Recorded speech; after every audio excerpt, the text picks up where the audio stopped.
Olá, vamos a mais um podcast escolar Office Brasil 2025, uma parceria da ESPM e a Francal Ecosistemas de Eventos. Temos um enorme prazer de estar aqui com vocês. Eu sou o Marcelo Hermini, coordenador da pós-graduação em Trade Marketing e do Hub de Trade Marketing da ESPM. Estou trazendo aqui convidados da escola, professores, para que a gente possa trazer uma visão sobre esse mercado tão incrível que é o varejo papeleiro e as oportunidades que nós temos de trazer aos empresários, às marcas, aos varejistas, uma informação diferenciada que agregue valor ao seu negócio. A cada painel desse, teremos sempre dois convidados que trarão a sua visão, tanto do ponto de vista executivo quanto do ponto de vista empresarial. É um orgulho estar aqui e nós entendemos que essas oportunidades são de ouro e esperamos que a gente possa entregar um produto de valor para você e que faça a diferença no seu negócio. Agora estou aqui convidando duas pessoas muito importantes, professor Elton Brasil, um dos professores nossos da SPM, tem uma trajetória incrível como executivo, especialista em gestão de projetos, agilidade e inovação, e com foco em metodologias práticas de projeto, impulsionando resultados. Também estamos aqui com o Stagner Queiroz, da Giacomin Comércio e Importação, foi nosso aluno da pós-graduação e muito orgulho nosso, um executivo de carreira incrível, que vai falar um pouquinho mais da sua experiência de gestão de trade marketing e marketing. Vamos começar com o professor Elton. Gostaria que você se apresentasse, professor. Legal. Meu nome é Elton Brasil, sou consultor e professor da SPM. Leciono diversas disciplinas envolvendo estratégia empresarial, planejamento estratégico e, dentre elas, operações em trade marketing e gestão de projetos ágeis, né? E é um prazer enorme estar aqui com você, Marcelo, e contribuir com esse processo todo, olhando para os nossos varejistas, para os pequenos negócios e grandes negócios, por que não, e falar um pouco de como eles podem melhorar o negócio deles. Legal. Stagner. Primeiro, muito obrigado pelo convite. Uma honra estar ao lado de profissionais tão competentes do setor. Sou Stagner Queiroz, pai da Julinha, esposo da Evelise. Resido em Catanduva, atuando no varejo aí há muitos anos, como gestor comercial, gestor de trade marketing também, e desenvolvendo estratégias para, desde a de sell-in, sell-out, execução, todo o planejamento para facilitar o varejo e também as indústrias aí que precisam estar numa batida muito constante e frenética, né? Porque o negócio não para. Então, as estratégias têm que ser assertivas aí, é por isso que a gente vem se esforçando para ajudar. Legal. Contribuir. Obrigado a vocês. É muito legal poder contar com profissionais de mercado, experiência, para tratar de temas tão relevantes que ajudem esses empresários, colaborem para que eles possam fazer uma entrega e ter seus resultados alcançados. Professor Elton, em um mercado tão dinâmico como o de papelaria e escritório, onde a inovação é constante, como a gestão de projetos se torna fundamental para que as empresas não apenas lancem novos produtos, mas também otimizem seus processos internos e se adaptem rapidamente às mudanças. Legal, boa pergunta. Bom, primeiro eu quero desmistificar um pouco do que é inovação. Normalmente o pessoal pensa na inovação como algo totalmente fora da caixa e com algo completamente inédito, e às vezes pode se tornar algo que pareça ser intocável para alguns segmentos de mercado ou para alguns tamanhos de empresa, né? Então, inovação é quando a gente faz alguma coisa nova para dentro da organização, seja um processo, seja um produto, seja um serviço, e traz algum tipo de resultado, seja ele qual for. Então, se eu fizer alguma coisa diferente que foi no passado, me traz resultado, é inovação. Esse dinamismo do mercado são de todos os mercados, no momento papelaria da mesma forma, porque o mercado está mudando, o consumidor está mudando. Como que isso se dá para dentro de uma organização, dentro da parte de processos ou projetos, né? Ela ter um olhar de futuro, de onde ela quer chegar, que público que ela quer atender, alguma coisa nesse sentido, e desta forma traduzir isso em entregas, que esses podem ser tanto projetos como eu falei, de sell-in e sell-out, como pode ser inovações do ponto de vista de produto, de atendimento ao cliente, alguma coisa nesse sentido. A oportunidade existe de uma forma super ampla para dentro da organização, né?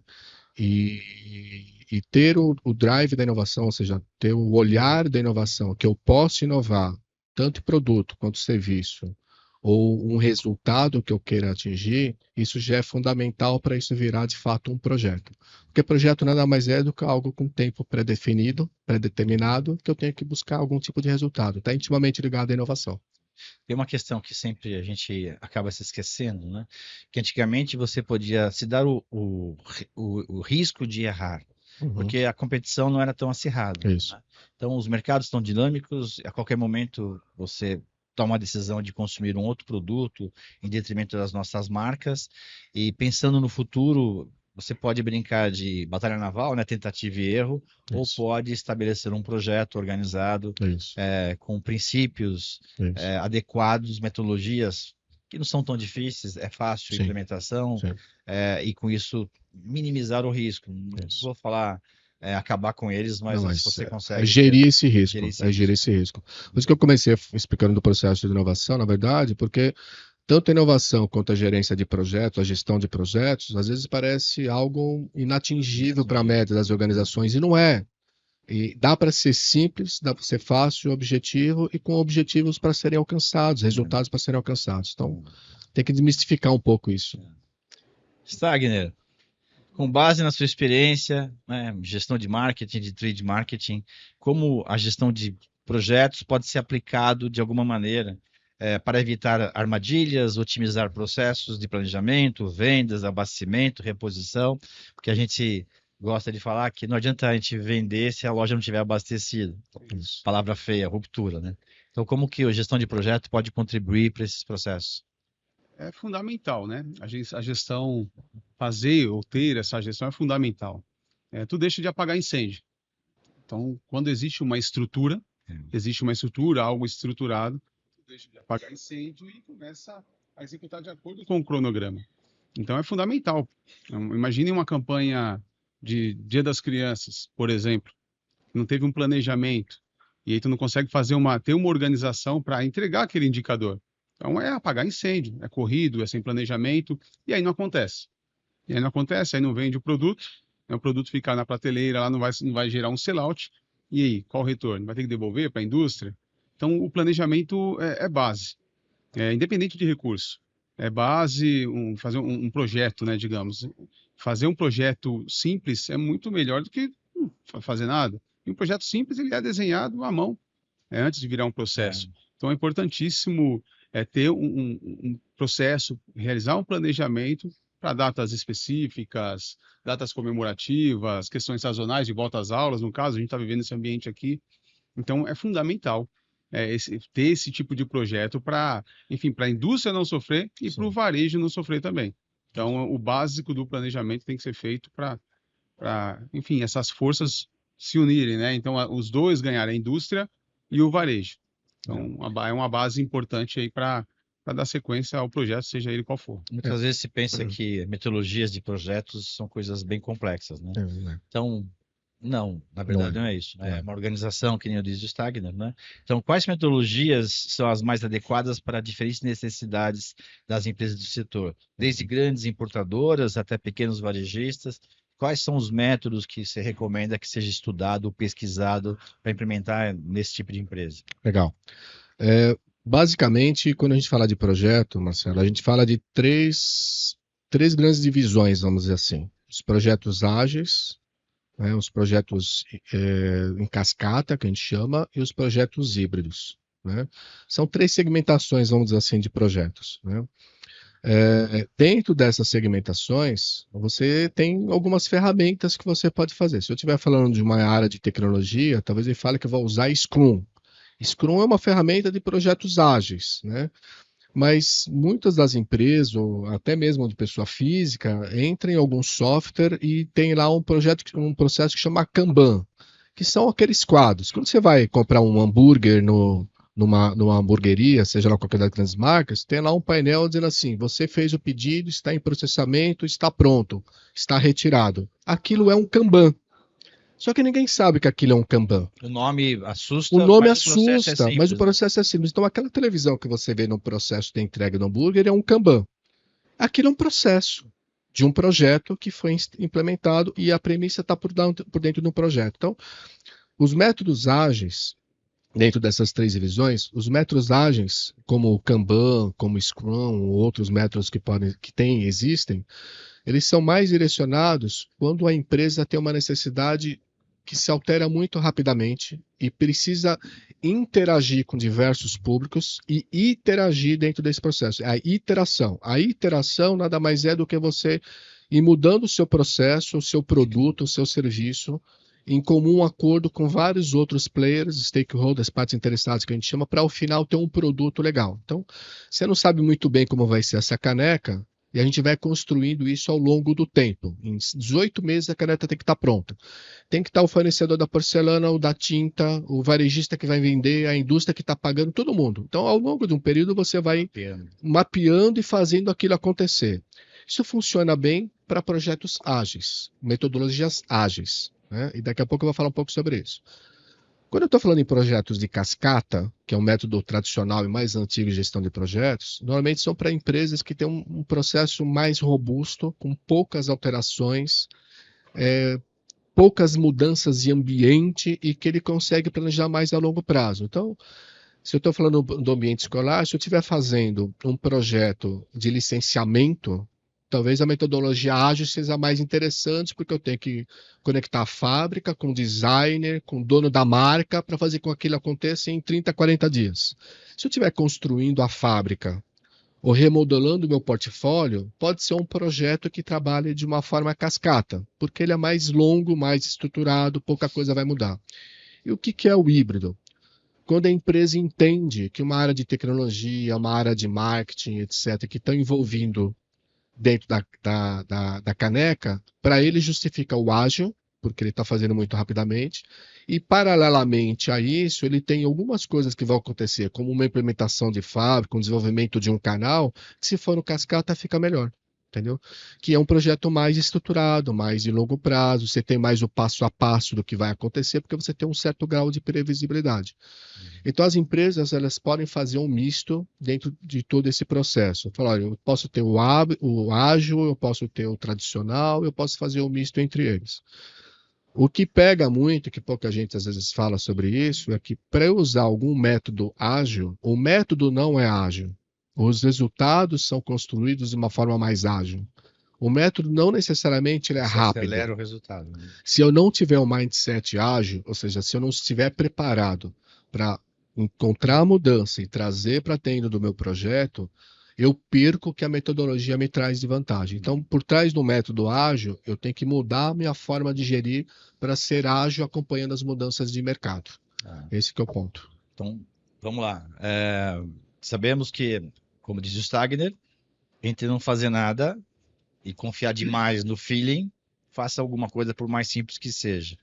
E agora, independente do nome, conheça o processo, que às vezes o nome assusta, né? Kanban na vida tal, mas de repente o processo se torna fácil e conforme você vai se desenvolvendo, você vai conseguindo decidir qual o melhor modelo para você e até para que as equipes, né, falem a mesma língua. Exatamente. Já passei por várias empresas, a gente, na nossa pós-graduação, a gente ouve muitos casos, né, de profissionais que falam, na minha empresa ninguém se entende, né? A gente faz alguns projetos, fica meio que rodando em círculo, porque a gente não consegue, porque não tem um método, né? E as pessoas não têm essa certeza de onde ele entra, onde ele vai plugar naquele processo, essa transparência ajuda até no desenvolvimento de resultados, né? Pensando até na sua carreira, nas suas experiências, Stagner, compartilha conosco aí um case de sucesso, onde aplicar os principais pontos, os principais modelos de gestão de projeto ajudou, tendo um impacto significativo em alguma campanha, alguma coisa. Você, olha, conta pra gente um case aí que você viu, olha, quando a gente organizou esse processo, a coisa foi muito legal. Interessante pensar nisso, tem alguns cases, eu consigo trazer algum, bem resumido. O projeto não foi feito da maneira correta, mas foi um projeto. Fica tranquilo, pode falar à vontade, aqui só está entre nós três, ninguém vai ficar sabendo. Ótimo, então eu vou falar. Bom, fica bem à vontade. Desenhamos um projeto, não era um projeto muito técnico, mas era um projeto em uma conta X. Um cliente que teve um acidente na loja dele, a loja dele pegou fogo, e a gente precisava fazer um plano de ação para aquela conta. Ele era um cliente estratégico. Era um dos principais? Não. Mas era um cliente estratégico. E aí a gente qual o faturamento desse cara? Ele não tem mais nada no estoque dele. Ah, ele vem com um faturamento X. Ok. O que a gente pode fazer? Sabe, vou colocando os tópicos. Quanto de valor, como bonificação, a indústria pode ajudar em a reforma, enfim. E pensando, inclusive, no pós, né? Ajudar esse cara a vender de novo, né? Ele vai inaugurar a loja dele. Então, desenhamos o projeto. Desenhamos um projeto, um móvel que nós vamos colocar nesse cliente, para ele ter uma exposição bacana e ajudar ele na reforma da loja. É X. Os produtos que estarão expostos, bonificação, o cara não tem condições de pagar. Então, foi um projeto. É um projeto. O objetivo principal do projeto é voltar a fazer negócio com esse cliente lá na frente. Então, foi um projeto que marcou bastante. A gente participou da reforma da loja desse cliente, não integral, óbvio. Participamos da montagem, escolha do fornecedor do material de PDV, o tipo de material que estaria lá, o tipo de produto que a gente levou de volta para ele, e a gratidão, o objetivo principal foi entregue, porque essa cliente fez uma inauguração legal da loja dela, falando da nossa indústria, participamos. O projeto, o apoio foi muito bacana, foi muito relevante, gerou negócio, fidelizou, e aí gerando negócio, fidelizando, recorrência de compra, fidelizar o cliente e retorno de margem de lucro com mais velocidade. Então foi um projeto simples, mas que teve objetivo e modus operandi também, né? Que ajudou muito a funcionar. Funcionou. Meu pai trabalhou em vendas há muitos anos, né? E ele dizia que nos planos econômicos que nós tínhamos no Brasil, a cada mudança de governo, novo plano econômico, muitas lojas não aguentavam, né? E fechavam e tal. E ele falava, a cada loja dessa que fecha, porque ele vendia para essas lojas, é um ponto de venda que eu deixo de dar acesso ao consumidor. Isso. Então ele era muito preocupado com isso que você falou. Puxa, o cara fechou, é um bom cliente, vamos ajudar ele a levantar, porque isso no longo prazo ele vai trazer o resultado que eu estou investindo nele e acreditando nele. E nada como uma boa gestão de projetos, um bom modelo de gestão que facilite esse casamento, né? É importantíssimo a indústria saber dessa importância que tem com o varejo também. Isso. Que participar do dia a dia da negociação com o varejo abrange muita coisa. Então, o varejo está aqui hoje, está na Escolar hoje, milhares de pessoas, milhares de profissionais, pessoas do varejo aí vendendo, querendo a melhor negociação. A indústria, óbvio, tem que ter um olhar diferente também e participar, como foi esse exemplo que eu citei. Pois não? Esse caso que o Instagram comentou, tipicamente ele caberia num projeto ágil. Né? Porque você é uma coisa que ele tem um objetivo, são alguns objetivos para serem feitos, vai depender de muita interação entre eles e esse ponto de venda. Tem indicadores claros para serem atingidos e os passos não são tão profundos e tão demorados assim para serem executados. Então, uma metodologia ágil em cima disso funciona e esse aprendizado depois ele pode ser replicado com outros objetivos. Poxa, não é uma loja que se incendiou, ele tem um outro problema, pode ser simplesmente vender mais. Mas como funcionou esse método para a gente fazer com que conjuntamente a gente atingisse os objetivos finais? Aí você consegue transformar isso num projeto muito facilmente. A gente sabe que esse tema é um tema que existe há muitos anos, né? E hoje o acesso à informação é gigante. Sim. Você pode entrar numa plataforma ou na internet e obter muita informação. Não, mas quantos anos de SPM? 25. 25 anos de SPM, né? Esse mês. Legal. Então, acompanhando essa trajetória na SPM e tudo que você viu, como que a gestão de projetos tem sido tratado nos diversos cursos que você está, de MBA, pós-graduação, e principalmente curso de educação executiva. Sim. Como que isso tem se contemplado e realizado atividades dentro das empresas, das organizações dos mais diversos tamanhos? Sim. Diversos cursos da SPM de pós possuem um módulo de gestão de projetos, metodologias ágeis, híbridas, cascatas, seja lá qual for. Normalmente os módulos tratam de todos os modelos para que o nosso aluno possa entender a dinâmica e necessidade que ele tem e ver qual que é o modelo que mais se adapta à realidade dele, à cultura organizacional e tudo mais. Porque eu falei, se não tiver um mindset ágil, não adianta colocar um projeto ágil, que ele não vai funcionar, né? E a SPM também tem no Dynamics alguns cursos de gestão de projetos que são acessíveis também para os alunos, né? Agora, dentro dos cursos, Então, por exemplo, se a gente estiver falando do curso de trade, né? Dentro do curso de trade existe uma dinâmica de toda a formação do nosso executivo para atuar em trade. Então, dentro dele, a gente vai discutir como que os métodos de gestão de projetos, de implementação de projetos, fazem sentido para uma operação de trade. Porque é muito comum a gente falar de projetos mais estruturantes da organização, mas como eu falei do exemplo aqui do Instagram, do incêndio, aqui está um projeto tipicamente de trade, né? Pode ser um projeto de uma dinâmica de venda de férias, uma dinâmica de venda de projeto de praia, de sazonalidade, etc., no qual são vários players envolvidos que aquilo tem que acontecer.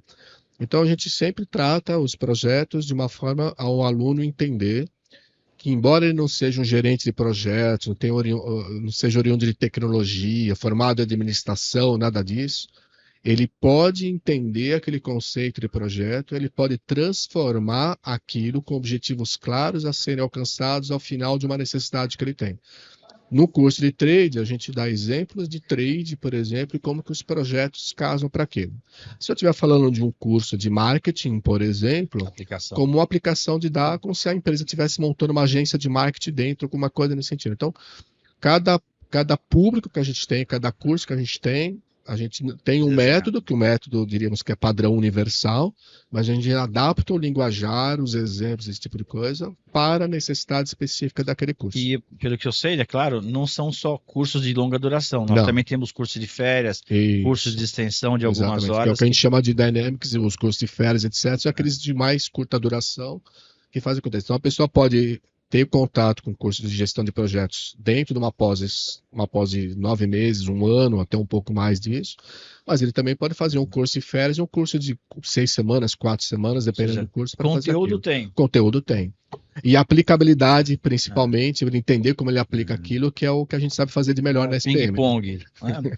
Você que foi nosso aluno, você que tem uma carreira executiva, quais são os maiores desafios para você pensar em gestão de projetos em empresas de menor porte, empresas que precisam agregar valor na sua oferta? Quais são os obstáculos que você acaba ter que enfrentar para implementar um modelo e cumprir os prazos, fazer as entregas? A gente pode falar desde de limitação de conhecimento, né, para fazer um projeto, para desenhar um projeto. A questão do recurso também é importante a gente falar. É caro implementar uma metodologia dessa? Metodologia, não sei se é caro, eu acredito que não. Mas a técnica é essencial e nem todos os profissionais hoje estão aptos a fazer algo assim. E geralmente o varejo, de novo, que está aqui, é o público que a gente está falando, ele não tem o recurso, né? 100%, óbvio que não. Mas a maioria não tem o recurso, não tem as pessoas certas para fazer. Então, óbvio que ele tem que... É um desafio. Precisa de um planejamento, de um projeto, e não tem isso. Então, dá para fazer o básico com o que tem, mas é legal se especializar, buscar profissionais competentes também para isso, mesmo com um orçamento enxuto, porque o retorno é muito bom, e a gente sabe que é importante. Imagine que precisa fazer o lançamento de uma campanha numa loja X, e o desafio maior é, desde a logística, fazer chegar aquele produto. Imagina se chega o produto e não chega o material de PDV. O investimento que tu fez naquela aposta não vai rolar, cara. Não vai rolar porque não teve um processo, um planejamento. Então, é claro, a questão de custo, recurso que o varejo, em tese, não tem, mas o retorno é importantíssimo e é muito viável. Então, tem que tentar mesclar. Dá para fazer coisa simples, sim, mas tem que se especializar. Porque, de novo, essa questão da campanha, do lançamento, que tu fez um investimento legal e não aconteceu, acontece direto. Sim. Direto. E foi só o material de PDV que não chegou. Só o material, não. Tu não vai vender. Não vai vender porque o pessoal está esperando aquele produto no PDV. E aí, como não teve um planejamento, é um dos desafios, né? Fora a questão de custo também. Com essa ótica, qual o papel da liderança na implantação de uma cultura de gestão de projetos? Então, a liderança é primordial, Marcelo, porque lidando aí com os mais diversos tipos de organização, dos mais diversos portes, né? Às vezes a liderança, ela não quer método, né? Ela não quer um trabalho estruturado, formalizado. Dali nasce, inclusive, os projetos ágeis para garantir essa essa flexibilidade, né? Então, existe ainda um resquício, um olhar de que tudo que é processo, que é projeto, ingessa a organização. Então, os projetos ágeis, os métodos ágeis, os projetos não são ágeis, os métodos são para propiciar agilidade na tomada de decisão, né? Então, os métodos vêm para ajudar dentro desse processo. Muitas empresas, se a liderança não atrapalhar, não parar, ela já está ajudando. Então, assim, forma a sua equipe, dá uma infraestrutura mínima para ela, um quadro branco com post-it, você pode implementar projetos ágeis. Tá? Então, o problema não é esse. Então, se você tiver alguém formado na sua equipe, a predisposição de implementar um projeto, você consegue fazer isso com quadro branco e post-it, com softwares na internet que você consegue atingir com até várias pessoas gratuitamente. Mas também não é. Mas não é um bicho de 7 cabeças. Já foi um bicho de 7 cabeças. Não é mais. Porque hoje tem software software para ajudar, mas não tem quer software, dizer mas não que você precisa disso. de software. Agora, é claro, se eu estou fazendo um projeto muito robusto, envolve muito recurso, etc., e eu tenho uma equipe, eu tenho um budget para isso, trabalhar com uma ferramenta parruda que vai me garantir subir arquivos, gerenciar pessoas externas, esse tipo de coisa, é melhor. Mas a ferramenta não pode ser impeditivo de colocar um método para trazer melhores resultados. O projeto visa trazer melhores resultados e, dentro eles, inclusive, de implementação de novos produtos, de novos processos. E com essa visão do papel da liderança, que é preponderante, é aquela coisa, você pode ser o líder que implementou uma metodologia, seja numa pequena loja, uma pequena empresa, uma grande organização, onde está o risco desse processo? Quando você, pela sua experiência acadêmica e executiva, porque você atua como consultor em consultor Sebrae e outras empresas, onde está o risco desses processos? Eu diria... Da implementação desses processos, da adoção de processos. Tá bom. Obviamente que existe um risco operacional da implementação, porque nem tudo, você não tem gestão sobre tudo que está na sua mão, nem sobre sobre o mercado, o governo, etc. Ou seja, você não tem gestão sobre tudo. Aliás, a gente não tem sobre gestão de tudo, nem na nossa vida, nem no nosso corpo a gente tem. Então, a gente tem que desmistificar isso. Então, obviamente, tem um risco operacional de acontecer alguma catástrofe, alguma coisa que não estava previsto, não estava no radar daquilo acontecer. Mas talvez o maior risco seja um projeto estar direcionado para entregar alguma coisa que não faz parte da estratégia empresarial. Então aí vem o grande papel da liderança. Aonde a empresa quer chegar no futuro? Que mercado que ela almeja? Que tipo de produto ela quer? Que tipo de relação de consumo ela quer ter com seus consumidores ou com seus canais, com seus clientes, né? Com o tomador de decisão lá na ponta, que a gente chama de shopper em trade marketing. Então, ele precisa ter um direcionamento estratégico para que o líder do projeto, então são 2 níveis de liderança, a liderança da empresa, né, a liderança de uma área e o líder do projeto. Para que o líder do projeto faça a leitura disso e fale assim, como que o projeto pode contribuir para o alcance desse resultado? Porque se eu tiver o líder empresarial pensando numa coisa e o líder do projeto pensando em outra, dificilmente aqueles resultados vão convergir para um encontro de contas ao final. Eles vão ser divergentes em muitos caminhos. E aí desmotiva a equipe, perde recurso e às vezes até desqualifica o método, quando na verdade não é um problema do método, é um alinhamento entre a estratégia, a tática e a operação. Que funciona numa operação de varejo, funciona exatamente igual num projeto. A gente sabe que muitas vezes o grande problema nessas empresas, né, que estão pensando na metodologia, é definir claramente o objetivo. Isso. E às vezes o objetivo não é compartilhado por todos. Isso. E cada um vai numa direção. Né? Exatamente. E pensando no varejo, Sagner, o varejo demanda calendário promocional, calendário anual, sazonal. Sempre. O varejo está sempre correndo atrás do resultado, né? Margem apertada, não tem muita flexibilidade. E quando você tem uma perda na loja, você perde o seu resultado, o seu lucro. Como tratar esse processo para obter resultado? Como minimizar essa velocidade da cobrança do varejo, a necessidade da velocidade do varejo, a implementação por empresas de métodos ou até de objetivos não claros? Como que você entende que a gestão de projeto pode ser uma somatória de esforços entre o varejo e a indústria? Eu penso assim. Né? Veja, a gente está muito preocupado com a sua experiência prática. Sim, do porque no final do dia, é lá na ponta que vai chegar o resultado, é lá em você que vai chegar o resultado. Como que você faz para minimizar esses problemas? Eu acho que, como a gente está falando de novo, com o varejo, tem que antecipar.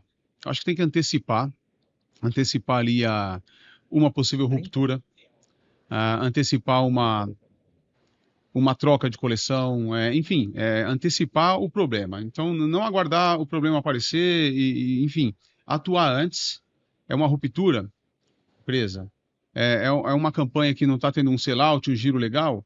Então, pontuar isso tudo antes. Porque senão, imagine que uma campanha feita e o valor, o volume não é escoado, não é vendido, vai esperar o estoque ficar lá, enfim, o produto ficar lá no teu estoque? Não, sinaliza antes, antecipa o problema. Então, acho que dá para a gente pensar nessa linha de raciocínio, antecipar, não esperar o problema acontecer, não. Já está mapeando, viu que tem alguma coisa fora da curva ali, já começa a atuar antes. E conta com a indústria para isso também. Então, não é o problema só teu. Posso complementar um ponto? Claro. Ele deu um problema ruim. Eu queria falar um problema bom. Que não é só... Isso. O varejo, ele pode querer remodelar a sua loja, remodelar seu público-alvo. Às vezes ele nem sabe que a indústria tem um poderio econômico, financeiro, ou está prevendo lançar um novo produto, uma nova forma de abordagem. Então, quando o varejo tem interesse também em inovar, fazendo a conexão com a sua primeira pergunta, eu quero inovar no meu negócio, eu quero inovar no meu público, quero inovar na minha loja. Procura a indústria. Olha, eu quero fazer isso aqui. Você, de alguma forma, consegue casar os seus projetos com aquilo que eu quero fazer, virar um piloto, por exemplo, naquela região. Então, o antecipar também é se antecipar do ponto de vista de falar assim, eu quero isso para o futuro, é um negócio totalmente diferente, e eu posso buscar esse apoio conjunto para desenvolver projetos conjuntos, né, em cima disso. E aí, assim... Pô, eu não preciso ter um problema, ter uma ruptura, uma quebra de faturamento para buscar apoio ou desenvolver um projeto. Eu posso estar muito bem, obrigado, e quero me tornar ainda melhor. Isso. E o projeto pode ajudar a fazer isso. E já próximo do final, essa é a sua recomendação final? Ou você tem uma recomendação final para quem está preocupado, seja um varejo, uma empresa, uma indústria, um distribuidor, um importador? Pensando em gestão de projeto, você que é especialista, qual seria a sua grande recomendação? Se eu tivesse que falar uma recomendação, qual seria? Talvez a recomendação mais importante para fazer essa conexão e nutrir todos os demais, fala assim, tenha 3, 4, 5 no máximo objetivos para sua empresa ou por um semestre, para o ano, por exemplo. Não coloque 20, 50 objetivos ao mesmo tempo, que dificilmente você vai conseguir fazer isso. Tem entre 3 e 5 objetivos que você restringe e faça aquilo acontecer. A gestão de projetos, ela exige uma certa necessidade de engajamento da pessoa, uma disciplina para ser implementada. Talvez essa seja uma das dificuldades de implementar, porque existe um pouco de disciplina. Então, tem lá entre 3 e 5 objetivos, estratégias que você quer alcançar e desdobra isso em projetos. Às vezes eu vejo empresas que não têm nada, porque nunca pensaram estrategicamente, estão apagando incêndio, literalmente, subestimam esse processo, como desenvolvem muitas coisas ali para frente e que não conseguem focar. E aí os recursos não são suficientes para aquilo. E na nossa cabeça tem um negócio muito importante, que conforme a gente vai alcançando, aquilo vai dando uma autoestima melhor e fala assim, nossa, eu consigo fazer. Então quando eu separo em pedaços e eu vou implementando e alcançando aquilo, isso motiva também a equipe para fazer a implementação. Talvez esse seja um grande ponto. E quando a gente fala do projeto também, faz que o gerente do projeto tenha lá os seus 5, 6 objetivos, 4, 5 objetivos, né? E fala, vamos alinhar todo mundo em cima disso. O alinhamento é primordial. Stagner, agora para essa câmera aqui, olho no olho dos seus milhares de colegas na rua, vendedores, gerentes, gestores de trade, de vendas, se você tivesse que falar sobre o futuro do que você viu na nossa pós-graduação, o que você está encontrando com a barriga no balcão, qual que é a visão que você daria para esses executivos que estão buscando essa nova forma de tratar a sua carreira? A área de trade marketing é uma área muito que envolve muito, não é só especificamente a área de trade, comercial, marketing, é um braço fundamental para o varejo e para a indústria. A indústria querendo vender e fazer reposição, o varejo querendo comprar e vender para ter seu retorno com mais velocidade. Tem muita ferramenta, muitas saídas que o varejo tem e não chega para ele. Então a indústria pode ajudar muito. A indústria pode ajudar com uma área de trade marketing, óbvio. E a maioria das empresas ainda não tem, das indústrias ainda não tem, infelizmente. Mas não é custo, é um investimento muito grande. Cultural também. Exatamente. Eu encontrei clientes aqui e que vieram agradecer pelas atividades e atuações que a área de trade marketing de algumas empresas que eu atuei tiveram e fizeram com eles. Então, é fundamental para o negócio. Quando a indústria achar que é só custo, que é custo, totalmente enganado. Porque então, é ciência, né? Tem que rever esse conceito. É claro, tem que ter controle de saída de material de PDV, de cliente estratégico, execução. Isso tudo faz parte do dia a dia. Ajustar isso é um desafio muito, porque o comercial tem que estar muito alinhado contigo. Não adianta tu disponibilizar material de PDV para o comercial, sendo que o comercial não bate na mesa do cliente e fala, cara, vamos positivar. Aí tu tem que ter promotor, aí é uma outra seara. Mas é uma área fascinante, queria ter descoberto antes, e é fundamental para o desenvolvimento do produto que sai lá da indústria até o shopper. Eu quero esse aqui, vou levar para casa. Acho que é basicamente isso aí. Muito legal. Muito obrigado a vocês, professor Elton Stagner, muito gentil de estar aqui com a gente. Eu sou Marcelo Hermini, direto da Escalar Office Brasil 2025, e logo mais nos encontramos para mais um painel desse. Obrigado.